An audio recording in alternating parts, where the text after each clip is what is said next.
Assalamualaikum warahmatullahi wabarakatuh. Sobat DRV, perkenalkan saya Dr. Agus Rahmadi. Hari ini saya akan coba menerangkan satu konsep bagaimana pola tidurnya Nabi. Karena kita tahu bahwa tidur ini kan kebutuhan kita. Dari sisi medis kita butuh tidur. Karena kalau orang tidak tidur, resiko ini ya bisa menyebabkan kekacauan metabolisme. Maka itu tidur ini penting untuk diatur. Ya, ternyata kebiasaan-kebiasaan tidur Rasulullah itu bermanfaat dari sisi kesehatan. Dimulai dari yang pertama, ya, bagaimana persiapan Rasulullah ketika mau tidur. Rasul punya kebiasaan tidur itu berwudu sebelum tidur. Hal ini menunjukkan bahwa ketika tidur pentingnya kita dalam kondisi yang bersih. Karena kita tahu tidur kita kan 6-8 jam. Kalau nggak bersih, maka resiko itu ya terhadap kuman masuk ke dalam tubuh kita. Maka harus dalam keadaan berwudu. Kemudian Rasul juga punya kebiasaan mengibas-ngibaskan tempat tidurnya dengan membaca bismillah. Ya, bismillah, bismillah. Ya, artinya dibersihkan tempat tidurnya. Kita tahu bahwa tempat tidur itu sumber kuman. Tempat tidur itu mungkin ada sel kulit yang mati atau ada parasit-parasit, maka dibersihkan. Ya, terus yang ketiga, Rasul punya kebiasaan sebelum tidur Rasul itu selalu berdoa. Berdoa itu menyebabkan ketenangan jiwa. Jiwa tenang, maka tidur pun menjadi lebih mudah. Terus ada lagi kebiasaan Rasulullah. Rasulullah kalau tidur mematikan lampu. Karena hadisnya bicara untuk mematikan lampu.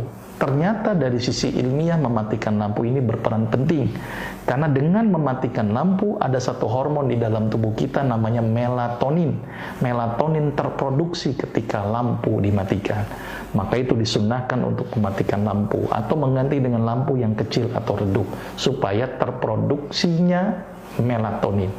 Dan uniknya lagi, melatonin itu diproduksi dari jam 8 malam sampai jam 1 malam. Ya, hal ini menunjukkan pentingnya tidur tuh di awal malam. Jadi jangan begadang. Supaya apa? Melatonin terproduksi.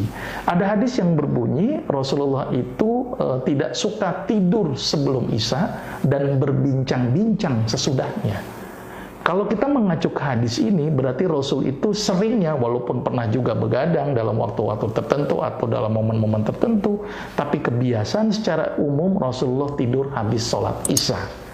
Dan kemudian bangun di sepertiga malam untuk melakukan sholat tahajud. Kalau hitung-hitungan matematikanya, habis Isya kira-kira jam 8, jam 9. Tidur di saat itulah melatonin terproduksi. Kemudian Rasul bangun sekitar sepertiga malam, mungkin jam 2, jam 1, atau mungkin jam 3, karena tidak pasti itu waktu jamnya. Disitulah melatonin sudah mulai turun, kortisol mulai naik. Kortisol penting buat tubuh, tetapi kalau berlebihan akan berdampak buruk.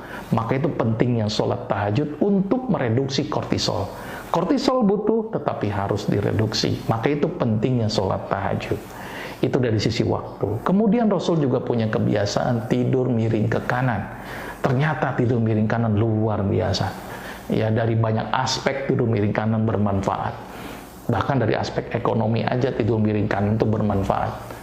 Ya, kalau orang tidur miring kanan kan satu kasur muat berlima, itu ya. Kalau telentang paling 2, 3, jadi mepet itu ya. Jadi lebih ngirit sebenarnya. Ya, dari sisi kesehatan ini yang luar biasa ini ya. Bahkan ada hadis Rasulullah melarang untuk tidur tengkurap. Apalagi telentang. Ini bisa menyebabkan kematian kan. Telentang, telan obeng, telan kunci, mati itu ya. Maka yang paling benar adalah tidur miring ke kanan. Kenapa harus tidur miring ke kanan? Ayo kita kaji. Tubuh kita ini ada satu organ namanya jantung. Ini jantung. Ini otak. Ketika kita tidur miring ke kanan, maka jantung letaknya lebih tinggi. Keseharian kita, ternyata otak ini mendapat nutrisi paling sedikit.